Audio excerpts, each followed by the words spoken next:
Hi, everyone. Propaganda or conspiracy theory often be used for making polarization among our society. When society breaks into parts, someone can control easily. Nowadays, we are easily manipulated by a small communication device which most people loves to spend time and money. The speed of technology is faster than we think. South Korea, Syria, where is the next? Today's podcast is about societal polarization and cohesion. Stay tuned and stay safe.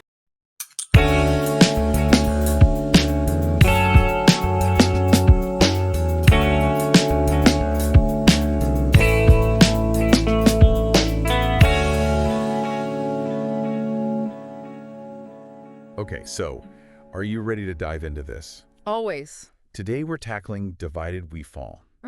And it's not just a catchy title. Right. It's about how societal polarization Yeah, is really impacting our lives, absolutely. especially here in Southeast Asia. Yeah, I think it's particularly relevant here.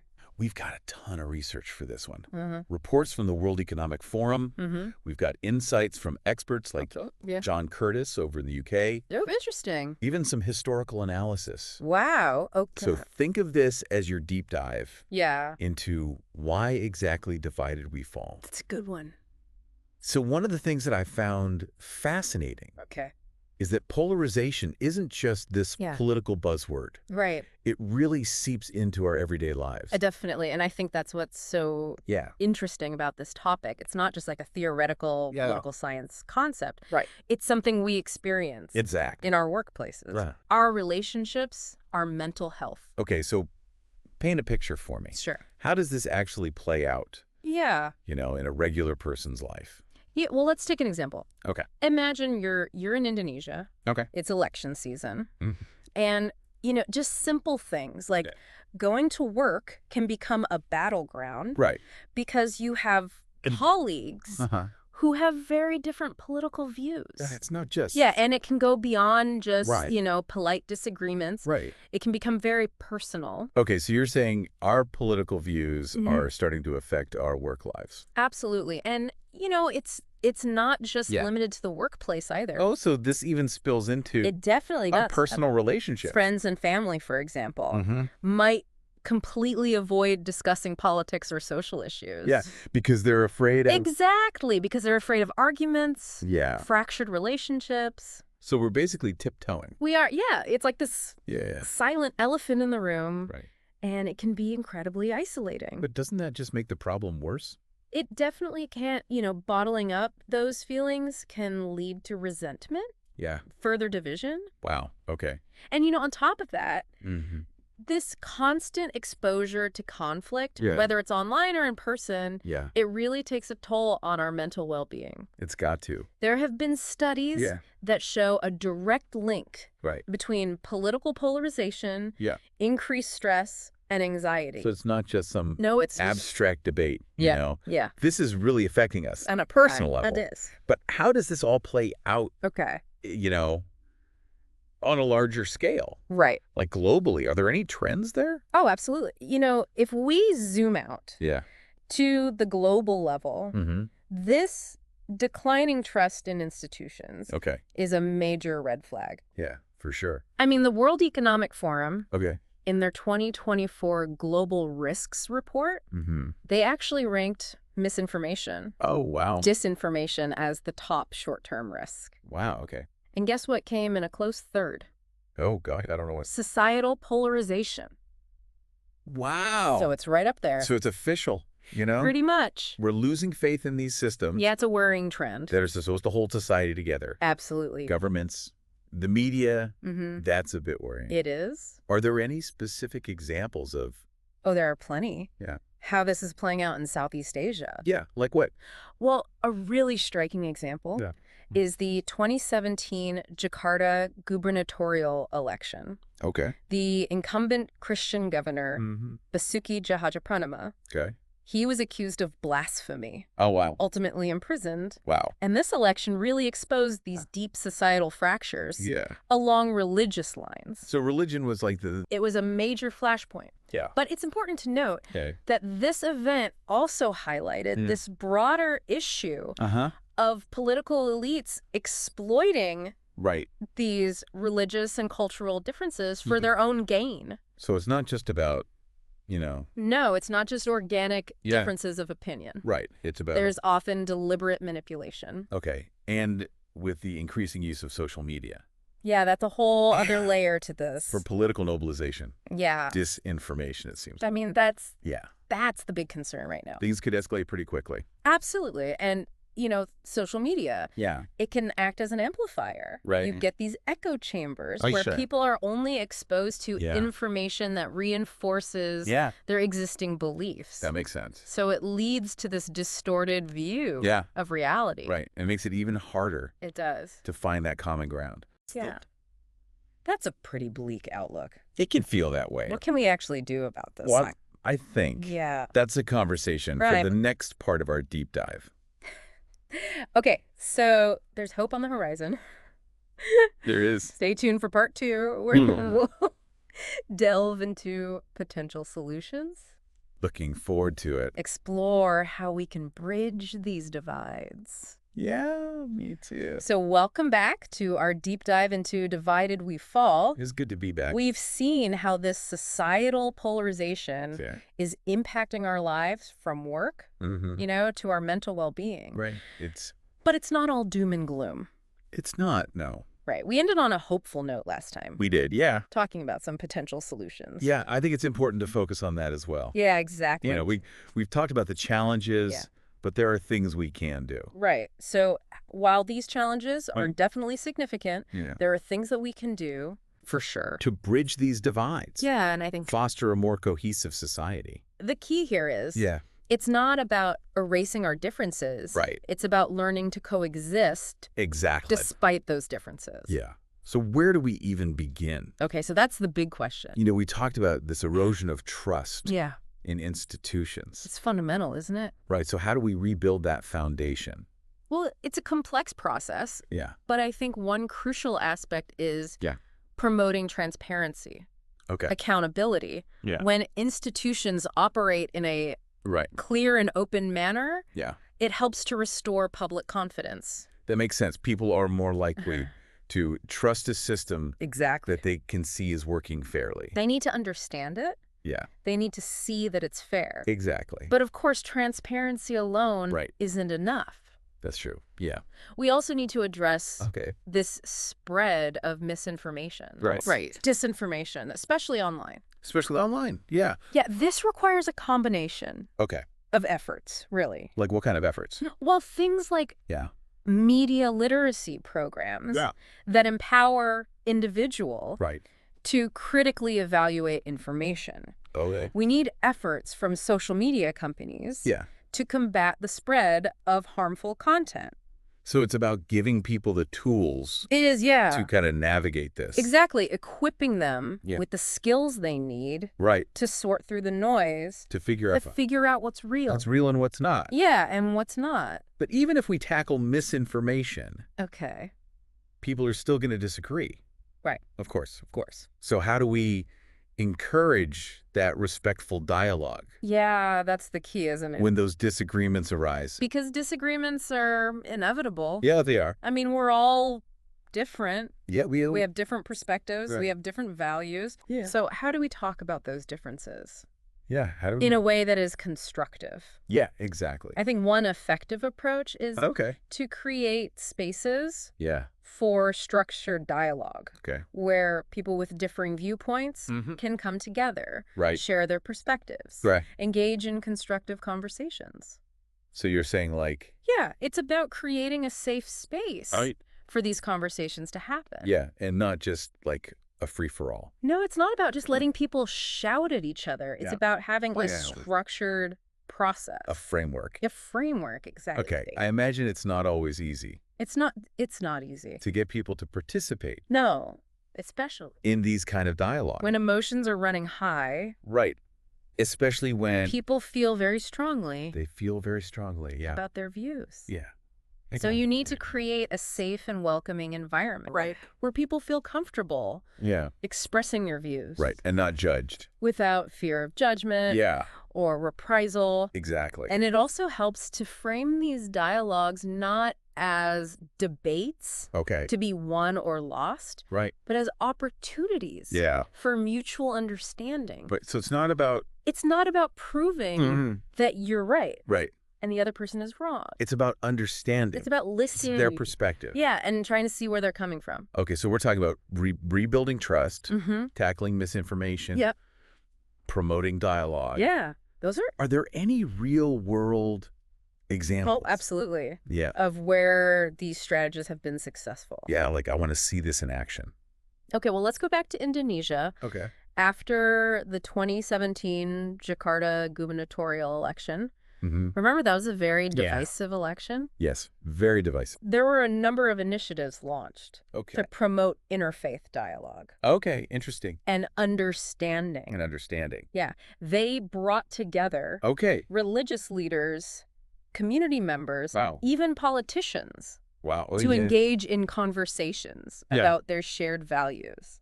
Okay, so even in a context... Even in a context... where tensions were high... or it was very tense. Right. They still found ways to come together. That's encouraging. Yeah, it is. These initiatives often focus on... Right, they often start at a local level. Okay. Which makes sense. You start small, you build trust. Okay, but how do we scale up? Okay, yeah, that's the next challenge. These solutions to address polarization... Right. How do we... on like a national level. How do we make this bigger? Yeah. Or even global. Yeah. Well, one strategy is to integrate these principles into our education systems. Oh, interesting. You know, teach critical thinking skills. Right. Media literacy, conflict resolution. From a young age? From a young age, exactly. Well, okay. So you equip future generations. So it's like a long-term strategy. It is. It's a long game. Yeah. But it's essential. It makes a lot of sense. It does, because you're giving them the tools they need. The tools they need. To navigate this world. Right from the start. From the start, yeah. Are there any other large-scale approaches? Well, another promising avenue is to support, amplify the work of civil society organizations that are already doing this work. So they're already doing it. They're already on the ground. Yeah. They understand the local context. Right, so let's empower them. Exactly. Give them the resources they need. But these efforts can be, you know... They can be tough. Yeah. Time-consuming. Time-consuming, resource-intensive. Resource-intensive, right? It's hard work. Yeah. So how do we ensure that... How do we make sure... it's sustainable? That they actually have the support. Yeah, long-term support. That they need. And that's where governments... policymakers have a crucial role. Right. They can provide funding, create supportive policy environments. So it's about creating an environment. Yeah. It's about more than just throwing money at the problem. Right. It's about creating the right conditions. Or right conditions. For this work to flourish. Okay. So it sounds like we're talking about this kind of multi-pronged approach. A holistic approach. A holistic approach. Involving individuals, communities, and governments working together. Working together, yeah. Are there any other strategies that we haven't touched on? Well, we haven't talked much about the role of the media. Oh, the media, that's a big one. It is a big one. Yeah. Because the media has a huge influence on how information is framed. Framed and how it's presented. Yeah, how it's disseminated. And how it's shared. Exactly. Yeah. So by promoting responsible reporting, avoiding sensationalism, providing platforms for diverse voices, the media can play a really constructive role. Instead of just focusing on... Yeah, instead of just, you know, clickbait headlines, inflammatory rhetoric. Yeah, and those get clicks. Right? They do. They do. But they don't help. They don't help the situation. They don't help the situation. But if the media can provide more nuanced, informed understanding of these issues, that would be a huge step forward. Yeah, but let's be realistic. Okay. Some media outlets seem to thrive on this. They do. They thrive. Yeah. On division and conflict. So how do we encourage them to shift? Okay. So how do we change that? To a more responsible approach. Yeah. I think consumer pressure is key. Oh, okay. Interesting. By supporting media outlets that prioritize accuracy. Yeah. Fairness, balanced reporting. Right. we can send a clear message that we value quality journalism. Right. We can also hold media outlets accountable. Accountable for spreading misinformation. Misinformation, yeah. Engaging in harmful practices. Right. So it's about being conscious. Yeah. Consumers of media. Conscious consumers, exactly. And using our voices. Yeah, to advocate for a more responsible approach. Ethical media landscape. Right? Wow, We've covered a lot of ground here. We have. It's been. Rebuilding trust in institutions. Promoting dialogue. Yeah. Empowering individuals. Absolutely. To navigate this information landscape. It's a lot to take in. Yes, it feels like. But it's important. Yeah, it's important work. It is. It feels like we're starting to, kind of piece together a roadmap for a more cohesive society. Exactly. But it's a journey. It's a journey, not a destination. Yeah. Right. There are going to be challenges. Of course there will be. There are going to be setbacks. Setbacks are inevitable. Right. But the key is to stay committed. The key is to this goal. Keep going. Yeah. Of fostering a society where differences are respected. Yeah. Dialogue is encouraged. Right. And we work together. Yeah. To address the challenge. To address the challenges. Collectively, right? Collectively as a society. That's a powerful message. I think it's an important one. Speaking of challenges. Okay. We need to explore further. Okay. So there's a lot more to unpack. There is. Stay tuned for part 3. All right. Where we'll delve into the world of AI. The potential impact of AI. Yeah. And wrap up this exploration. Oh, it's good. Of Divided We Fall. I'm looking forward to it. All right, welcome back to our deep dive into Divided We Fall. Good to be back. So, we've talked about how polarization is impacting our lives. Uh-huh. We've even brainstormed some potential solutions. Yeah. But before we wrap things up, we need to talk about this elephant in the algorithm. Okay. The one that's shaping so much of our online lives. Right. Artificial intelligence. Yeah. Is AI going to fuel the fire of this division? It's a good question. Yeah. Because it has the potential to do both. So it could either make things better? Yeah. Or it could make things worse? It could. Okay, so how do we ensure that AI is used for good? Well, I think it starts with recognizing that AI is a tool. Okay. And like any tool, it can be used. Right. For good or for bad. So we need to be careful. We need to be very careful. About how we're using it. Absolutely. We need to be thinking about the ethical implications of AI development. Yeah. Because of deployment. And deployment, right? Because it's not just about creating these algorithms. It's about how they're used. Okay, so what steps can we take to make sure that... So I think there are a few things we can do. Okay. First, we need to be having conversations about the ethical principles that should guide AI development. So we need to establish some guidelines. We need guidelines, yeah. We need frameworks for responsible AI. So it's not just about letting it... It's not about just letting it... develop on its own? Run wild. No. Right. We need to be steering it. Steering it in the right direction. What else can we do? Well, we also need to be demanding greater transparency. Okay, from who? From the tech company. From the tech company. That are developing these technologies. Right. We need to know how these algorithms work. How they're making decisions. Right. What data they're using. Right. So it's about understanding. It's about lifting the veil. Right? On the black box of AI. Exactly. And is there anything else that... And I think we also need to be supporting research into ethical AI development. Okay. So we need to be putting resources... They need to be funding research. Into this. That is focused on the ethical implications. So it's not just about the technological. It's not just about the tech. Advancement. It's about the values. Values, right. That are embedded. Embedded in that technology. Okay. So it's a call to action for all of us. It is. It's a call to action. To be informed. To be engaged. Yeah. To be proactive in shaping. And to recognize. That we have a role to play. In this. In shaping this future. And we've covered so much in this deep dive. We have. It's been a lot. A wide-ranging conversation. From the erosion of trust. Yeah. Rise of echo chambers. The potential impact of AI. Yeah. It's a lot. What's the one key takeaway? Okay. So if you only remember one thing. From this deep dive. It's this. Okay. You are not powerless. Okay. In the face of these challenges. We have agency. We have a choice. We have a choice. Okay. This is not inevitable. Societal polarization is not inevitable. It is not inevitable, no. We can do something about it. We can choose. We can choose a different path. Right. So we can choose to engage in... We can choose to engage in dialogue. Respectful dialogue. Even when it's hard. Yeah, even when it's difficult. Yeah. We can choose to seek out diverse perspectives. Even when they challenge. Even when they make us uncomfortable. Make us uncomfortable, yeah. Right. And we can choose to support initiatives that promote understanding. They bring people together. That bring people together, right? And those choices matter. And those choices matter. They matter a lot. Okay. They matter on an individual level. They matter in our communities. Yeah. And they matter... on a global scale. On a global scale. Yeah. The future is not predetermined. We can shape it. We can shape it together. That's a great message to end on. Thank you. And to our listeners. Yes, to the listeners out there. Remember, you're not alone in this. You're not alone. There are people all over the world. Millions of people. Who are working towards this. Yeah, working... more cohesive and harmonious future. A better future. Join us. Join the movement.